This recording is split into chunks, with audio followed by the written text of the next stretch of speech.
Welcome to the Copper King Mine and Railroad. Today we're going to talk about beginnings. The beginning here at the Copper King Mine and the beginning at Bingham Canyon Mine. So stay tuned.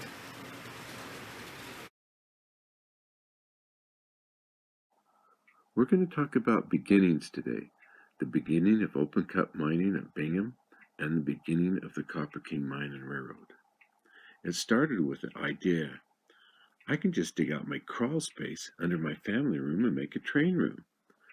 I had already built a layout on a 4x8 piece of plywood, so I knew some things I wanted with a new layout. One, I wanted the prototype to be Bingham Canyon Mine. Two, it was going to be high mountain scenery because of that. Three, I wanted access to all the track. And four, I wanted the grades as low as possible. Anyway, the work began by cutting through the 8-inch foundation wall into my room.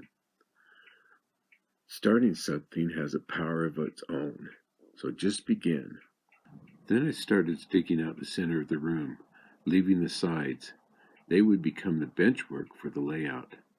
That way I didn't have to dig next to the existing footings. I wish I had taken more pictures. I have none of the digging, and that took me over a year and a half. It took me years before I completed the room itself.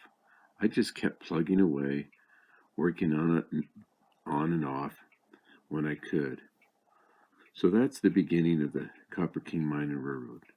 Now let's talk about the beginning of the open cut mining at Bingham.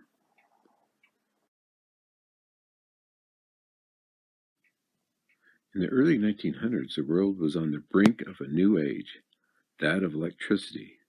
The Industrial Revolution was in full swing.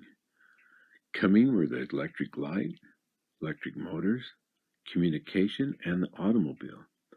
Copper, with its conductivity, affordability, and abundance, would be in demand. Bingham had a mountain of this low-grade copper.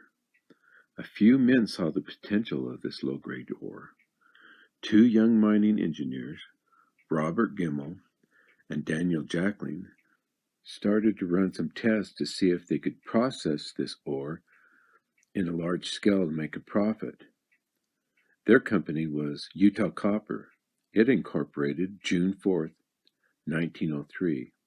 Around the same time, Samuel Newhouse was acquiring claims on the same mountain. His company was Boston Consolidated Copper. It was his company that started open cut mining first at Bingham, June 24, 1906. Jacklin's Utah Copper started August 1906.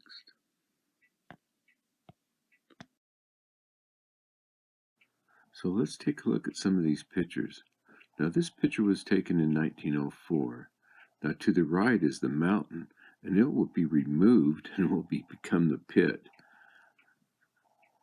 Now these are pictures of the Copperton Mill. This was the experimental mill that Jacklin and Gimbel experimented with to see if they could even produce this low-grade ore and make a profit with it. And this is some of the early equipment they were using when they first began. This was up on the Boston. This is Samuel Newhouse's Boston's Consolidated. And it was the steam shovel and the steam engine train that made it possible to move this amount of material and get it processed to make a profit. Now this picture right here is the beginning. This is the first steam shovel at Utah Copper. Then you can see these pictures right here. You can see the two companies, the Boston Consolidated on top and Utah Copper on the bottom. There's a few of these pictures with, you can see the diggings on top and then the diggings down below. So they were certainly ripe for a merge. Now that merge took place on January 1910. So it was a few years later after they started in 1906 that they finally merged, and the name ended up with being Utah Copper.